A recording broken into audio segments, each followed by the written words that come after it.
皆さんこんにちは。ジャパニーズのポッドキャストが始まります。このチャンネルのポッドキャストでは日本人が日常的に話す日本語で2人の対話をお届けしております。さまざまな話題の中で自分が使える表現を見つけてみてください。テキストで習う日本語ではなく実際の会話に焦点を当ててお送りします。日本語の字幕は動画内にもありますが、単語などを調べやすいように PDF でも用意はあります。概要欄にありますので、ぜひ学習のお供にしてみてください。ジャパニーズポッドキャスト第1話、やばいだけで会話ができる日本人はやばい。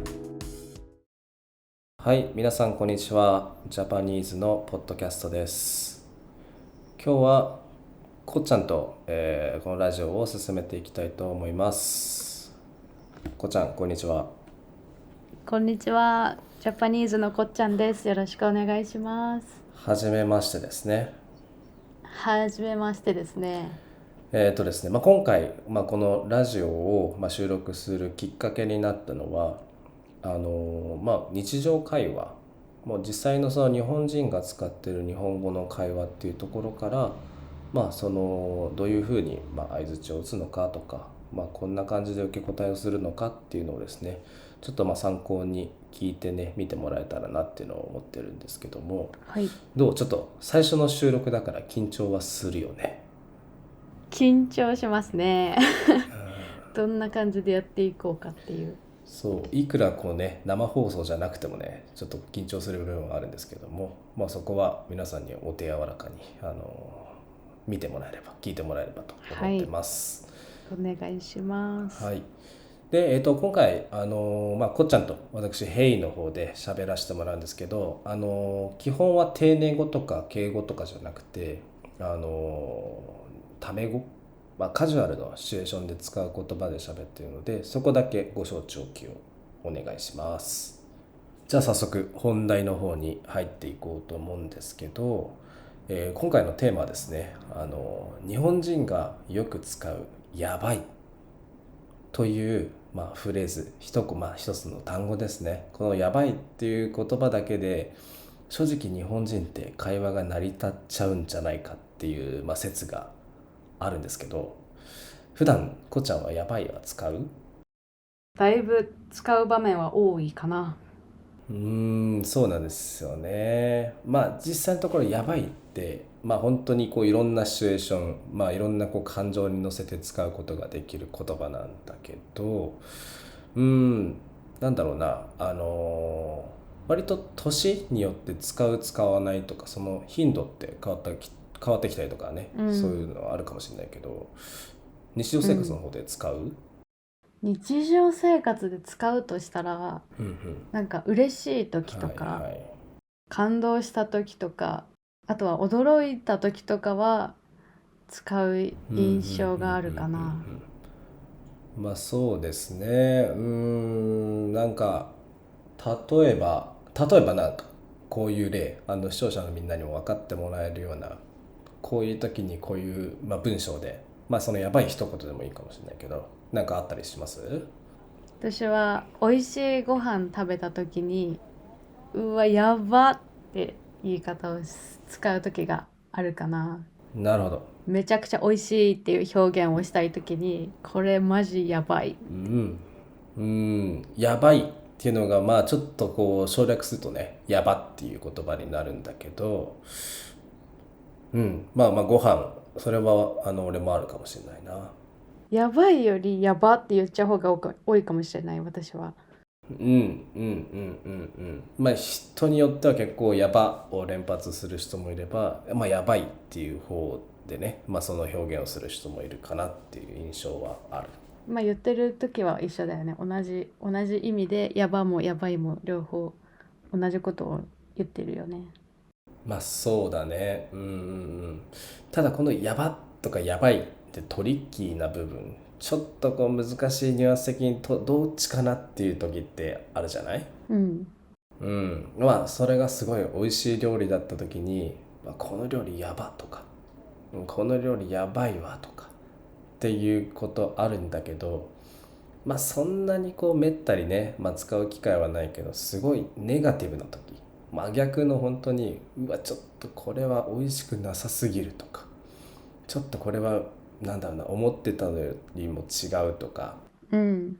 あと割とありがちなのは辛いものとか、本当に酸っぱいものとかああ、っていう時はネガティブで使うことってあるよね。うんうんうん。ある。あとなんか急いでる時とか焦ってる時も、やばい、時間がないとか、そのプラスの意味だけじゃなくて、うん、なんだろうな、マイナスもそうだし、別にマイナスでもプラスでもない時に使うこともある。うんうんうんうん、あるある、それはある。本当に、広いよね、意味が。確かにそこはね本当に、それをこう踏まえるとなんだろうな、ちょっとおかしな文かもしれないけど、やっぱそのやばいっ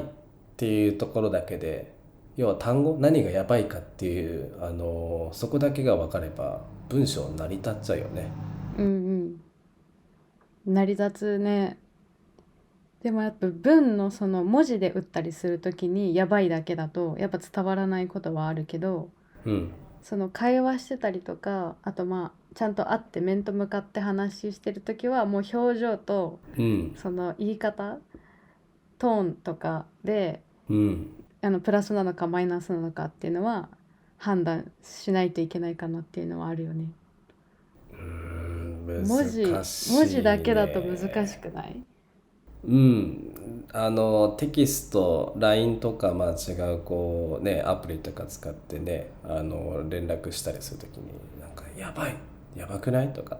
て何がやばいの、しかもプラスマイナスって時うんはうん。正直多分日本人でもそういうシチュエーションはあるかもしれないね。あるね。どっちみたいな時はある。うん、そう極論言っちゃうと、やっぱね、実際に日本にこう来てとか、日本人と日本語でこう話す機会があった時にすごい便利なフレーズではあると思うんうんう。うん、ただその反面、あの紙一重だから、これってどっちの意味なのとか、でちゃんと何がやばいのかっていうのを伝えてあげないと、もしかしたら文脈というかね、どういう意図で何を意味してるか、何を示してるのかっていうのが汲み取ってもらえない可能性はあります。だからちょっと難しい言葉ではあるんだよね。使い方が難しい。なんか単語としたらさ、3文字だからすごいうん簡単ではあるんだけど、覚えたり使うのは簡単なんだけど、使う場面を選ぶのがすごくうん難しいかなっていう印象がある、この「やばい」については。うんうんうんうん。なんか使ってはいけない場面っていうのは決まりはないかもしれないけど、やっぱこの言葉はあんまりビジネスとかは使わないし、うんフォーマルな場所とか、まあ年上の人と、会話の中でやばいねっていう言い方する時もあるけど、ああ、そこは大事あんまだね。りやっぱ使わなかったりするよね、その目上の人だとか。うんうんうんうん。そうだね、そのシチュエーションをこう見極めるのは難しいかもしれないけど、例えば年上の人とかに、うん何か、実は昔ちょっとこういう事故を起こしちゃったんですよねとか、事故を起こしちゃったんだよねって言われた時に、あ、それはやばいですねってでも使えるんだよね。使う時はあるある。どこで何を話してるかとか、関係性も正直あるんだけど、例えばビジネスで、お客さんとこうやり取りをしていてとかっていう時は適切ではないかもしれない。うん、丁寧な言葉にはならないかもしれないね、やばいは。そうだね、そこはただ使えたら使えたで、なんだろうな、それをこうちゃんと器用にうまく使えることが自分たち日本人からしたら当たり前に使ってる表現かもしれないけど、外国人の方がね、その「やばい」とか「いやこれはやばいですね」とかって使うと、あ、この人できる人だなって思わない？確かに使い方うまいなっていう風には思うかもしれない。結構やっぱそこがなんだろうな、一個のターニングポイントというか、それができるできないで、この人日本に住んでたのかなとか、日本語本当にテキストとかじゃなくて日常会話うんうんとか、本当ドラマとか映画とか、そういうちゃんとなんだろうな、本当のこう会話に近いそのリソースを使って勉強してるんだなっていうのがすごいわかるよね。うん。あとやっぱ使えるとなんかより感情を表現しやすそう。このやばいは便利だからうん、言い方によってすごい伝えれる場面もやっぱあるじゃない。うんうんうん。だからそうだやっばね。みたいなやっばってうん。言ったらうわこの人本当にやばいと思ってるんだなっていうのが伝わるし、うわやばいどうしようみたいなそこはある。うん言い方でどんだけその人が感情をなんて言うんだろう、難しいな言い方感情を伝えようとしてるかがわかる。はいはいはい。どのくらいそこのね、レベルというか度量がうんうん高いのかうん低いのかっていうのが、そのもしかしたらやばい、それやばいねで割とちょっとこう軽い感じ、ライトなうんうん感じだけど、うんいやそれはやばいねとか、やっばとか、そうだね、多分そのやばいっていう中でも言い方によっ言いて方だね。どんだけこう深いのかなみたいな、うんうんどんだけこうしんどい、いい時は最高にいいのかもしれないし、悪い時はもう本当に最低なのかっていうのが、そのやばいの言い方でもしかしたら聞いてる側は判断しやすいかもしれそうないし。だね。うん。だからある意味これをやばいをその言い方をバリエーション自分の中で増やしちゃえば多分何でもうん伝えられるやばいだけで会話はできちゃうかもしれない。うん。確かに綺麗とか美味しいとか、あとは最悪とかね、うんいい悪い、何にでも使えるのかもしれないけど、なんだろうな、大体こう自分たちが日常生活の中で使うやばいって、ご飯だったりとか、景色とか、うんあとは何か自分に起きたこと、それが良かったのか悪かったのかっていうところでやばいって割と使えるから、うんうんなんかその一個一個のなんだろうな、例えば綺麗とか、美味しいはみんなわかるのかもしれないけど、なんかいろんな形容詞を覚えてそこに適切にこうすごい綺麗とかってはめなくても、いやすごい、すごいやばいでもちょっとあれかな、なんかやばいで代用できることうんは結構あるかもしれないね。あるね。だからめちゃくちゃ便利ではある。うん。すごい便利なフレーズだけど危険なフレーズでもある。なんかただやばいやばいやばいやばいってずっと言われてもさなんか何がどううやばくん。て何なんだってもちろん日本人でも思う人はいるから、やばいばうっかりん。もまあよくはないかなとは思うけど、うん。ただなんかうまくこの伝えられない時にその形容詞いいのか悪いのかっうん。ていうのとかも